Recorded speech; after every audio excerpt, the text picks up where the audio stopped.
Isa sa mga sinyales na may itlog, pag gaganyan ang sound. So, yan ang black astrolog. So, everyday siya nagbibigay ng egg, you know. Kaya, maganda tong pet sa bahay. Hindi mo kailangan gumastos ng madami. May puting feeds, may palay, corn, paiba-iba. Kangkong, malunggay, dahon ng papaya. Minsan yung nyog. Binibisita mong itlog? So, 3 yan. Isang lalaki, 2 babae. Halos everyday ako binibigyan ng egg. Black astrolog. Kailangan lang talaga ng alaga sa kanila. Morning and afternoon nagpapalit ng tubig. Malinis ang kanilang kulungan.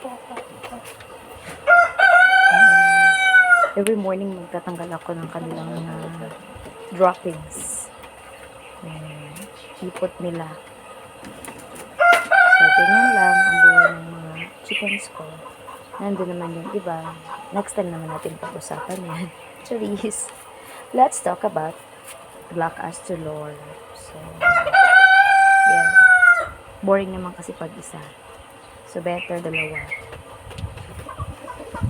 So, kaya kung i-compare ko tong black astrolog other breeds, mas maganda tong black astrolog na to. So, magsisimula pa lang tayo.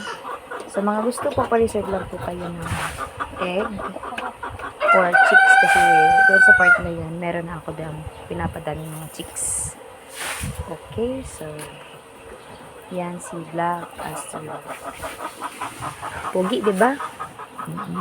Mainit? Ha?